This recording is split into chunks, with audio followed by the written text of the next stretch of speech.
Assalamualaikum warahmatullahi wabarakatuh. Sebelumnya perkenalkan, saya Zaidah Sifa Ulailah. NIM saya 2110701050 dari kelas B dari Fakultas Ilmu Kesehatan UPN Veteran Jakarta, Prodi D3 Keperawatan. Mata kuliah Ilmu Biomedik Dasar 1. Di sini saya akan menjelaskan mengenai sistem integumen. Sebelum masuk ke dalam materi sistem integumen, kita harus memahami terlebih dahulu apa itu sistem integumen. Sistem integumen adalah suatu organ yang memisahkan, memotongkan, dan melindungi tubuh manusia dengan lingkungan sekitarnya. Dan juga sistem integumen merupakan sistem yang paling utama bagi tubuh manusia. Selanjutnya, saya akan menjelaskan mengenai fungsi dan juga letak pada sistem integumen kulit. Selanjutnya, simak videonya. Sistem integumen kulit. Sebelumnya kita harus memahami terlebih dahulu apa itu pengertian kulit. Kulit adalah suatu organ terbesar pada tubuh manusia dan juga kulit berperan membungkus organ dalam tubuh dan sebagai pelindung dari paparan lingkungan luar yang berbahaya. Sistem integumen memiliki struktur kulit. Yang pertama, epidermis. Epidermis adalah lapisan terluar yang memiliki ketebalan yang berbeda dan satu-satunya lapisan kulit yang bisa dilihat dan dirasakan. Fungsinya untuk melindungi tubuh dari berbagai zat kimia dari luar tubuh dan juga untuk melindungi tubuh dari sinar matahari. Dan juga lapisan epidermis ini memiliki sel-sel. Yang pertama, stratum corneum, yaitu lapisan epidermis yang terluar terbentuk dari kreatin dan berfungsi sebagai pelindung lapisan kulit yang lebih dalam. Lalu yang kedua, stratum lucidum, yaitu terletak di bagian stratum corneum yang berupa lapisan tipis-tipis yang hanya terlihat di telapak kaki dan telapak tangan. Lapisan ini berperan dengan tingkat fleksibel kulit dan mengandung protein yang berfungsi untuk regenerasi sel kulit. Stratum granulosum adalah terletak di tengah belakang dengan menghasilkan lemak dan molekul lainnya yang dapat melindungi kulit. Lalu yang keempat, stratum sepinosum adalah lapisan epidermis tertebal yang berfungsi untuk memproduksi kreatin yang juga melapisi kulit kepala dan juga kuku. Stratum basella adalah lapisan epidermis yang terdalam.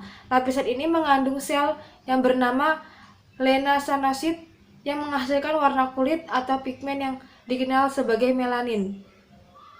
Lalu yang kedua, dermis adalah lapisan kedua yang terletak di bagian epidermis dengan struktur lapisan kulit dermis yang lebih tebal. Dan juga lapisan ini membentuk fondasi yang kuat untuk mendukung lapisan epidermis. Lapisan ini memiliki kelenjar keringat dan pembuluh darah yang membantu dalam mengatur dan mempertahankan suhu tubuh, kelenjar minyak dan keringat, serta ujung syaraf yang dapat mengirimkan sensasi berupa sentuhan, rasa nyeri, gatal, dan juga suhu ke otak. Lalu yang ketiga ada lapisan subcutan atau hipodermis, yaitu lapisan ketiga dan juga lapisan kulit terdalam. Pada lapisan ini terdapat sel lemak, jaringan penghubung, dan elastis, bertugas untuk melindungi tubuh dari suhu panas dan juga dingin. Fungsinya, lapisan ini juga berguna untuk melindungi tubuh dari cedera dengan bertindak sebagai bantalan yang melapisi tulang, otot, organ dalam tubuh. Lalu yang keempat ada helai rambut. Helai rambut atau folikel adalah lubang atau pori-pori kecil yang terdapat di kulit dan menjadi tempat tumbuhnya rambut. Sebagai tempat tumbuhnya rambut, folikel terletak di epidermis, bagian lapisan terluar di kulit, yang menjorok ke lapisan bagian bawah di bagian epidermis. Fungsinya untuk memproduksi sel rambut yang akan tumbuh di kulit kepala, wajah, seluruh tubuh, dan rambut, membantu mengontrol suhu tubuh dan melindungi kulit dari cedera. Kapiler. Kapiler adalah pembuluh kecil dengan dinding sangat tipis yang menghubungkan anterior dengan venula. Pembuluh darah disebut juga dengan pembuluh pertukaran. Ini karena pembuluh ini bisa dilewati darah bersih yang membawa oksigen dan nutrisi ke seluruh jaringan tubuh dan bisa juga menerima zat-zat sisa dari jaringan tubuh. Lalu yang keenam, kelenjar minyak. Kelenjar minyak atau kelenjar sebasea adalah suatu kelenjar kecil pada kulit yang bentuknya menyerupai kantung. Fungsi kelenjar minyak adalah melepaskan serum atau minyak. Minyak yang dikeluarkan berfungsi untuk melumaskan kulit dan membuat rambut tidak kering dan juga folikel rambut serta melapisi dan melindungi batang rambut agar tetap lembab. Kelenjar minyak atau kelenjar sebasea terletak pada lapisan kulit dermis. Lalu yang ketujuh ada selaput saraf.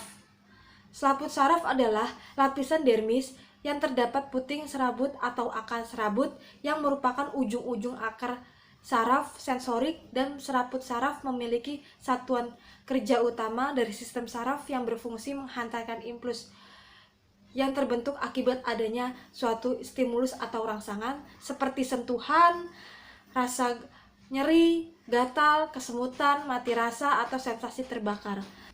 Lalu yang terakhir ada pembuluh darah. Pembuluh darah adalah jaringan yang memiliki bentuk layaknya tabung atau berongga seperti selang yang terdapat di hampir semua bagian tubuh manusia. Pembuluh darah memiliki dua. Yang pertama, pembuluh darah arteri, yaitu pembuluh darah yang membawa darah yang kaya oksigen dari jantung ke seluruh tubuh. Sedangkan pembuluh darah vena yaitu untuk membawa darah yang kaya karbon dioksida kembali ke jantung. Fungsi dari pembuluh darah adalah mengalirkan nutrisi dan juga oksigen ke dalam sel-sel pembentuk kulit sekaligus mengangkut limbah dan karbodioksida untuk dikeluarkan tubuh. Dan juga pembuluh darah dilapisi dermis dan juga untuk membantu mengalirkan suhu tubuh dan mengalirkan darah dari jantung ke seluruh tubuh.